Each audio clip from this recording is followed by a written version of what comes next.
My dear brothers and sisters, if the message of the first Sunday of Advent was watch, because that was the word that was repeatedly mentioned by Jesus in last Sunday's Gospel, watch. The message of the second Sunday of Advent is prepare. Because if you have observed, that is the word that is repeatedly mentioned in our readings on the second Sunday of Advent. Prepare. Maghanda. From the second letter of St. Peter, he says that the Lord is coming like a thief. Darating ang Panginoong parang magnanakaw. And what does that mean? That the Lord is coming and yet we do not know the time of His arrival. He will come unexpectedly like a thief in the night. Wala namang magnanakaw na tatawagan ka pa at makikipag-appointment sa'yo. Wala namang magnanakaw na nagpapaschedule. Darating siyang hindi inaasahan. At dahil hindi siya inaasahan, kailangang maghanda sa kanyang pagdating. St. Peter tells us that we must conduct ourselves in holiness and devotion, and we should strive to be without spot or blemish before Him. That is the way to prepare for the coming, the unexpected coming of the Lord. And in our Gospel this Sunday, we are introduced to an important personality of the Advent season, John the Baptist, the prophet of Advent. He is the fulfillment of the prophecy of Isaiah in our first reading today. He is the voice crying out in the desert, the voice shouting in the wilderness, "Prepare the way of the Lord, make straight His paths." My dear brothers and sisters, the Advent season is a time to prepare. It is not just a time to watch. It is not just a time to wait. It is a time to prepare. Because we could wait and do nothing as we wait. That is what we call as passive waiting. Naghihintay at wala kang ginagawa kundi maghintay. Siguro para sa ating mga Pilipino, ang pinakamagandang pagsasalarawan ng passive waiting ay si Juan Tamad. Kilala pa ba ninyo si Juan Tamad? Si Juan Tamad ay humihiga sa ilalim ng puno ng bayabas at nakanganga. Hinihintay lang bumagsak yung bunga ng puno ng bayabas. Walang ginagawa. That is not the kind of waiting that we do in the season of Advent. We wait, but we prepare as we wait. Kailangang may ginagawa habang naghihintay. Kaya mahalaga yung paghahanda. You know, my dear brothers and sisters, in many aspects of our life, if not all, preparation is always the key. Preparation is always important. And the success of any endeavor depends so much on the time and effort that we put into the preparations.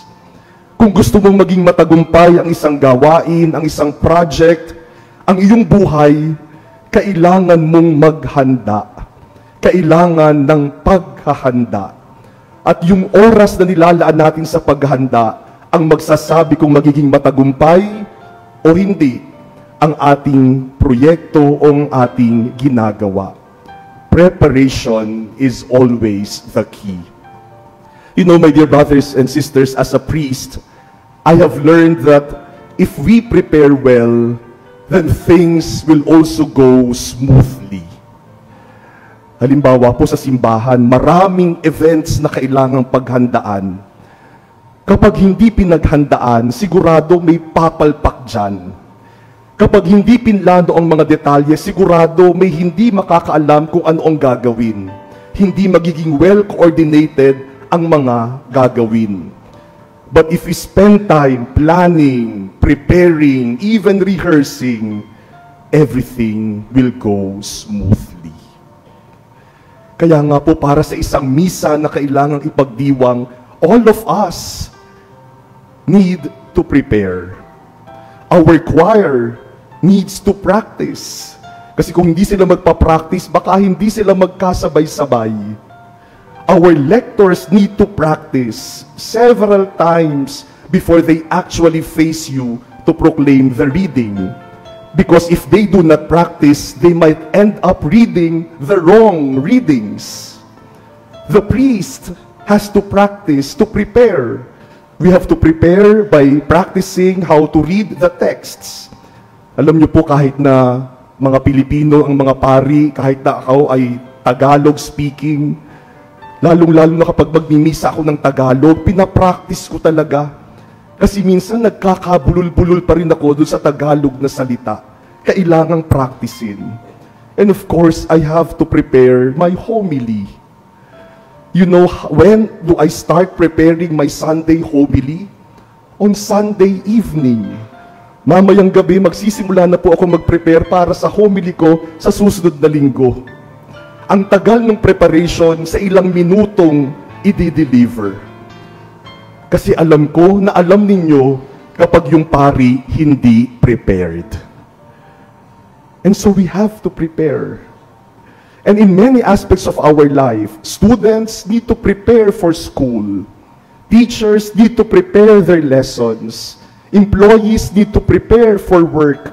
And even in praying and going to Mass, we need to prepare. Hindi pwedeng isang switch lang, ready na kaagad tayong magdasal at magsimba.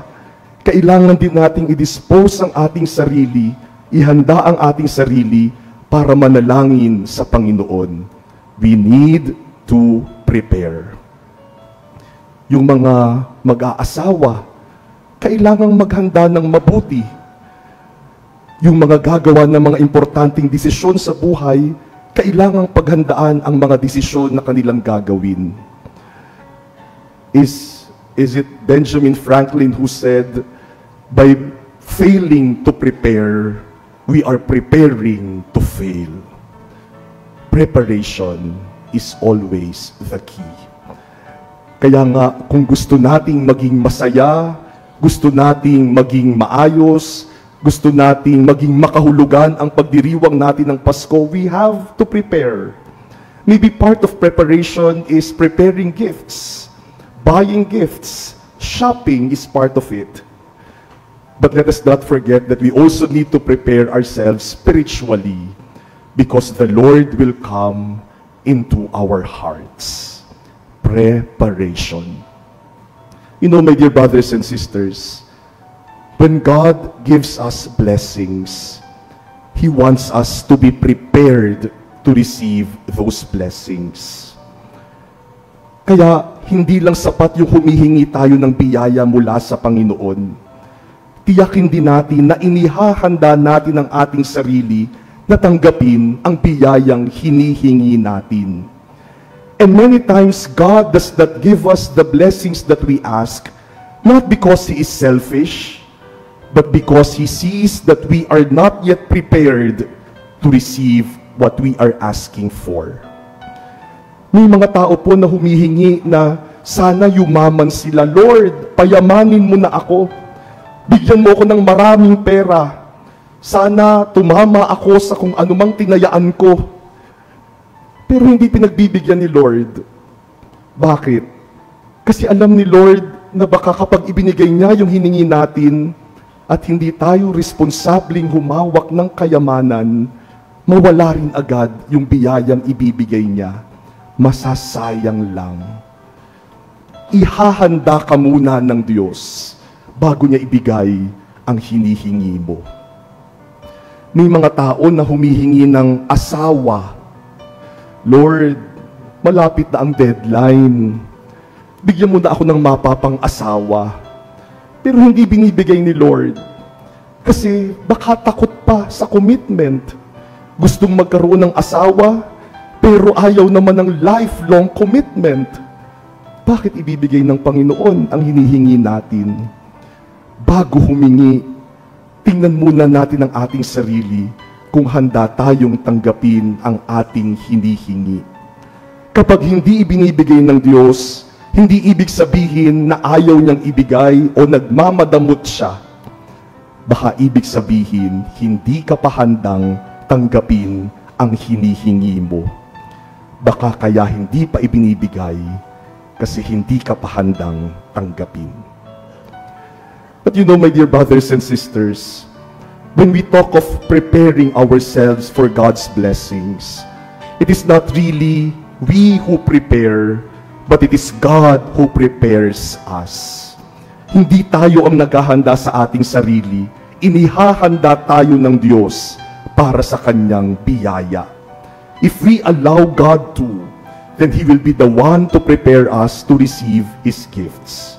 And many times in our life, we will see that, how the hand of God has been preparing us for blessings that He intends to give us. Maraming pagkakataon sa buhay natin na may mga nangyayari na hindi natin maintindihan. Maraming pag nangyayari sa buhay natin na tinatanong natin, bakit Lord? And then later on, we will be able to understand why. Kaya pala nangyari, kasi inihahanda tayo ng Diyos sa mga higit pang biyaya na ibinibigay niya. That was God's way of preparing us. Minsan sa simula, hindi natin maunawaan. Pero palaging dumadating yung araw na sasabihin natin, kaya pala nangyari yun. Kaya pala kailangan kong pagdaanan yun. Kaya pala dapat kong maranasan yun. Kasi inihahanda ako ng Diyos para dito sa mas malaking biyaya na ibibigay niya. It is God who is preparing us. And so we ask ourselves, to what is God preparing you? Kung titingnan mo yung nangyayari sa iyong buhay, saan ka kaya inihahanda ng Diyos? Anong biyaya kaya ang naghihintay sa iyo, kaya inihahanda ka ng Diyos? My dear brothers and sisters, Advent is not just about how we prepare for the coming of the Lord. Advent is about God who is preparing us for the coming of His Son. God will give us the greatest blessing that He could ever give. Not a thing, but a person, Jesus, His Son. And so let us allow God to prepare us. Let us open our hearts so that we may be able to welcome the Lord who is coming to us. Let this Advent be a time of God preparing us for His greatest blessing.